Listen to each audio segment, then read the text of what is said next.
नमस्कार। आज हम लोग Bihar board class 12th Hindi chapter 4 करेंगे। पाठ का नाम है अर्धनारीश्वर। क्या नाम है? अर्धनारीश्वर।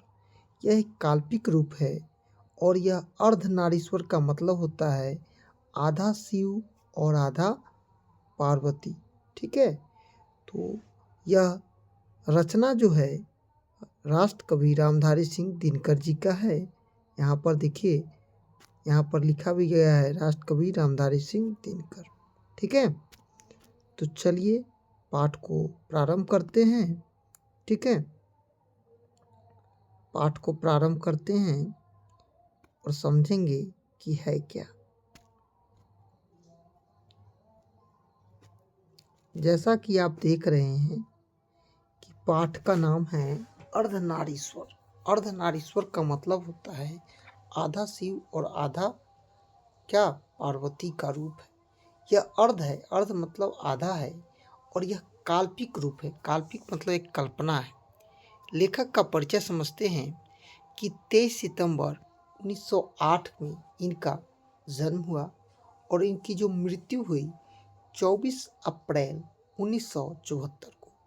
आपसे क्वेश्चन बनेगा कि रामधारी सिंह दिनकर जी का जन्म कब हुआ और मृत्यु कब हुआ। एक क्वेश्चन और बन सकता है, कौन सा?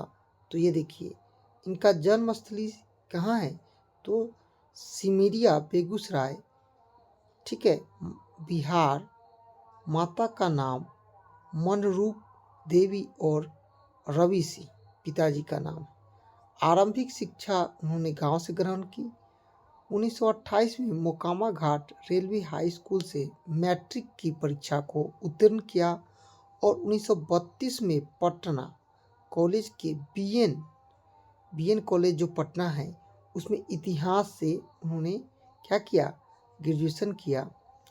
साहित्यिक अभिरुचि में देखिए इनकी 1925 में छात्र सहोदर पहली कविता प्रकाशित हुई। मतलब राष्ट्र कवि रामधारी सिंह दिनकर की पहली रचना कौन थी? तो छात्र सहोदर। कौन थी? छात्र सहोदर। छात्र जीवन में देश, प्रकाश, प्रतिमा जैसी अनेक रचना प्रकाशित हुई। उनकी प्रमुख काव्य मतलब कविता प्राणभंग, रेणुका, हुंकार, सरस्वती, कुरुक्षेत्र, रश्मिरथी, नील कशम, उर्वशी। प्रमुख पद मतलब कहानी, मिट्टी की ओर, संस्कृति के 4 अध्याय, काव्य की भूमिका। सम्मान इन्हें क्या क्या प्राप्त हुआ है? संस्कृत के 4 अध्याय के लिए इन्हें क्या मिला था? तो साहित्य अकादमी। क्या मिला था? साहित्य अकादमी। और उर्वशी के लिए भारतीय ज्ञानपीठ पुरस्कार से भी सम्मानित हो चुके हैं और इनको राष्ट्र कवि रामधारी सिंह दिनकर के नाम से भी जाना जाता है। अब हम लोग पढ़ेंगे पाठ को और समझेंगे। जो अर्धनारीश्वर है वो क्या है? तो एक निबंध है। निबंध एक शैली होती है और अर्धनारीश्वर की रचना राष्ट्र कवि रामधारी सिंह दिनकर ने की है। ऐसा माना जाता है कि अर्धनारीश्वर भारत की मिथिक प्रतीक है, मतलब एक काल्पनिक रूप है जिसमें दिनकर ने अपनी मनोचित आदर्श निरूपित किया है। मतलब उनके अनुसार, उनके कहन अनुसार यह बताया गया है। मूलतः अर्धनारीश्वर भगवान शंकर और पार्वती का क्या है? तो एक काल्पनिक रूप है। क्या है बुआ? ये काल्पनिक रूप है जिसका आधा अंग पुरुष का और आधा अंग नारी का है, अर्थात अर्धनारीश्वर भी कहते हैं इसे।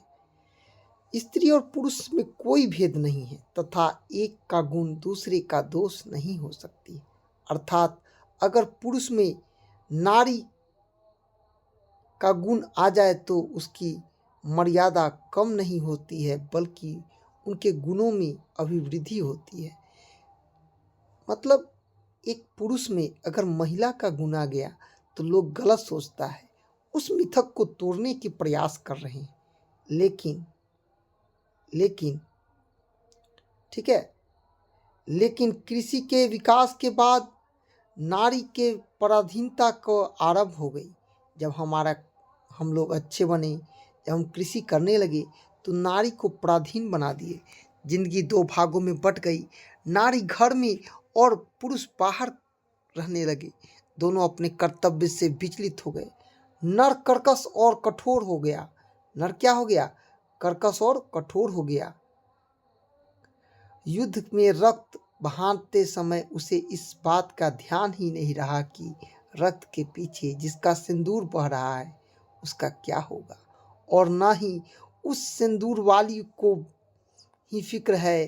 दिनकर जी कहते हैं कि अगर कौरवों की सभा में संधि वार्ता कृष्ण और दुर्योधन के बीच न होकर कुंती और गंधारी के बीच होती तो शायद आज महाभारत का युद्ध नहीं होता। मतलब कहने का मतलब है, एक माँ का जो ममता है और दूसरे की माँ का ममता दोनों सामान्य है। औरत ममता की मूरत होती है। यही तो कहना चाह रहे हैं दिनकर जी। ठीक है।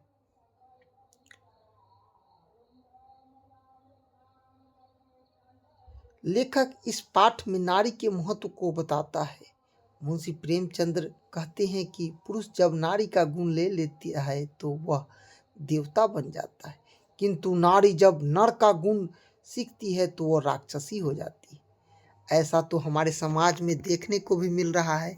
आधुनिकता के इस दौर में आज पुरुष और महिलाओं का जो सम्मान है, जो देखने को आपको मिल रहा है, वो बदल गया है। लेकिन लेखक नारियों के प्रति लोगों के सोच को भी इस पाठ में उजागर करता है। वह कहते हैं कि समाज में नारी ही नागिन या जादूगरनी समझा जाता है, परंतु लेखक इस बात को झूठ मानते हैं। नर अपनी दुर्बलता छिपाने के लिए किस प्रकार के शब्दों का इजाद करता है। रामधारी सिंह दिनकर ने इस निबंध में स्त्री के सम्मान को बढ़ाने पर बल दिया। उन्होंने गांधी और मार्क्स के विचारों की वकालत की, जिससे नारी जाति के सम्मान की बात कही गई।